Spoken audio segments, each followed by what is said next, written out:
नमस्कार मित्रों, एक बार फिर स्वागत है शोध और प्रमाण पर आधारित इस चैनल में, जहां ज्योतिष और वास्तु को लेकर फैली बहुत सी भ्रांतियों को दूर करना हमारा उद्देश्य है। साथ ही ठोस परीक्षण के बाद आप तक नई जानकारियां पहुंचाना भी हमारा मुख्य उद्देश्य है।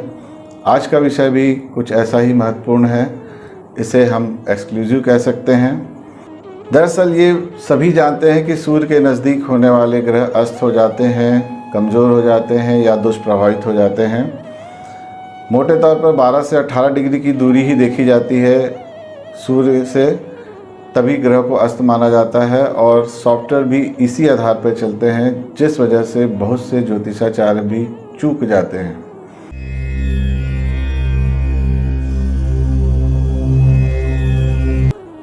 मित्रों, औरा विज्ञान, चक्र विज्ञान, सैकड़ों अंगूठियां पहनने और पहनाने के बाद, रत्न की ट्रेनिंग लेने के बाद, रत्न धातु की ऊर्जा का प्रशिक्षण लेने के बाद ये बात सामने आई है कि जैसे ही हम माणिक, तांबा या सोने, किसी भी अन्य धातु से सूर्य को बलवान करने का प्रयास करते हैं, तो वो 22, 23, 24, 25 डिग्री दूर ग्रह को भी अस्त कर देता है, कमज़ोर कर देता है, एटलीस्ट दुष्प्रभावित कर देता है। यह भी ज़रूरी नहीं कि वो ग्रह सूर्य के साथ उसी घर में हो, एक घर पीछे और एक घर बाद भी वो अपना प्रभाव दे जाता है। बात सिर्फ दूरी की होती है कि वो दूरी 20, 22, 25 डिग्री तक होना चाहिए, जिसका आकलन नॉर्मली कोई नहीं करता। ज्योतिषाचार्य के आकलन के बाद बहुत से लोग अधिक लालच में, अधिक लाभ की लालच में ज़्यादा शक्तिशाली रत्न पहन लेते हैं। उनके साथ ये दुर्घटना होने की बहुत बड़ी संभावना है। अर्थात सूर्य से दूरी आकलन करके ग्रह के प्रभाव को जांचने में चूक होने का बहुत बड़ा खतरा है। ऐसी स्थिति में कुंडली को देखकर जो भी आकलन ज्योतिषाचार्य करते हैं, उसमें बहुत बड़ी गलती होने की संभावना है। वैसा परिणाम नहीं मिलेगा जो कुंडली में दिख रहा है, क्योंकि आपने एक अधिक शक्तिशाली रत्न पहन के बाकी सारी ऊर्जाओं को डिस्टर्ब कर दिया है।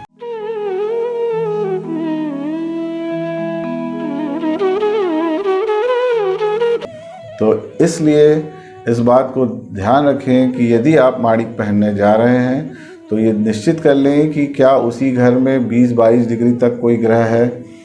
ये 25 होगा कि 30 होगा, इसका कोई एग्जैक्ट पैरामीटर नहीं है, पर ये निश्चित है कि ये अपनी क्षमता से अधिक होने के कारण आसपास 20, 25, 30 डिग्री तक की दूरी के ग्रह को अस्त कर सकता है, कमज़ोर कर सकता है या दुष्प्रभावित कर सकता है।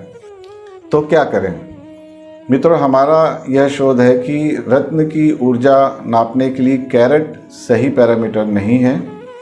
एक ही वजन के 3 रत्न भी अलग अलग क्षमता के हो सकते हैं, इसलिए इसका उचित मापदंड के लिए स्कैनर डाउजिंग सिस्टम ही श्रेष्ठ है। और इसको पुनः परीक्षण के लिए चक्र विज्ञान और औरा विज्ञान में ये निश्चित किया जा सकता है कि जितनी ऊर्जा दी गई थी उतनी ही ऊर्जा वहाँ तक पहुँची है और किसी दूसरे ऊर्जा को उसने प्रभावित नहीं किया है। कुल मिलाकर जब भी माणिक या तांबा या सूर्य का कोई भी उपाय करते हैं, तो मेरी राय में स्कैनर या डाउजिंग सिस्टम से इसकी जांच करा लें कि सूर्य के लाभ के साथ साथ कोई दूसरा ग्रह हानि में तो नहीं चला गया। इसलिए हमारी टीम का तो ये विश्वास है कि कम से कम 3-4 टेक्निक से देखने के बाद ही रत्न धारण करना या कराना चाहिए। ज्योतिष, वास्तु, औरा, चक्र, रत्न विज्ञान, रत्न ऊर्जा विज्ञान, इन सारी चीज़ों की जानकारी को मिश्रित करके, उसको फिल्टर करके ही रत्न पहनाना हमारी विधि में आता है। सजग रहें, माणिक का लाभ अवश्य लें, पर उसकी मात्रा को समझें ताकि उसका कोई दुष्प्रभाव आपके जीवन में न हो। बहुत बहुत धन्यवाद। नमस्कार। एक मिनट, आप इस चैनल को लाइक और शेयर क्यों करें? 1 मिनट देखिए।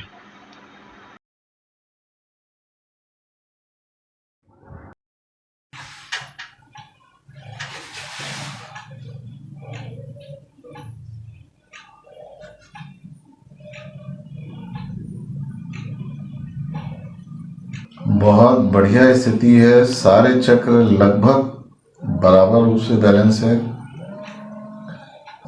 एक बार आपका टोटल ऑरा भी देख लेते हैं।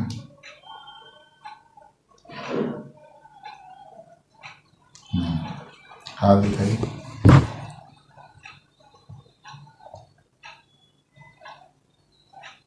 शनि पर्वत जो माइनस में था बहुत अच्छी स्थिति में आ गया। सुनीता जी, ये सारी प्रक्रिया हम स्कैनर के थ्रू भी दोहराएंगे। अभी हम इसलिए इस पे काम कर रहे हैं कि इस डाउजिंग सिस्टम से कि ये इजी है और कंफर्टेबल है। इसके लिए थोड़ा डिस्टेंस के साथ साथ ना एक एक चीज़ के लिए अलग अलग सैंपल लगाने पड़ते हैं। अभी हम सिर्फ ये देखते हैं कि इसका भी रिपोर्ट आपके लिए पॉजिटिव है कि नहीं, या स्कैनर आपको कितना पॉजिटिव बता रहा है इस ट्रीटमेंट के दौरान।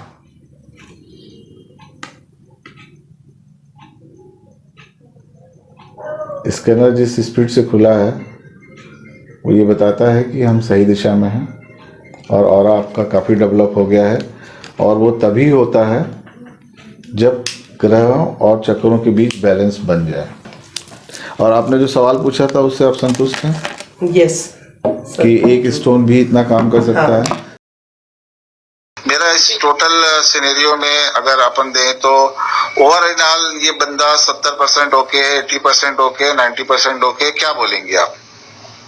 आपकी ऑरा को देखते हुए मैं बोलूँ तो बेसिकली जितनी भी ऑरा ब्रीफिंग्स हम करते हैं ना, एक तो ये जो स्कैनिंग आपकी आई है जिसमें रिंग्स पैटर्न बन रहे हैं, ये हमारे सर की ऑरा में आती है। तो ये जो रिंग्स पैटर्न है वो बहुत रेयर केसेस में आते हैं जहाँ पे कलर्स की परफेक्ट अमलगमेशन होती है जो सर्कुलर पैटर्न में बनते हैं। तो ये आपके जो पैटर्न्स आए थे या स्कैनिंग आई थी उसको देखते ही मैंने समझा था कि you have knowledge in this field और आपने मतलब जितना भी आज तक किया है तो उससे आपको बेस्ट रिजल्ट्स मिले हैं।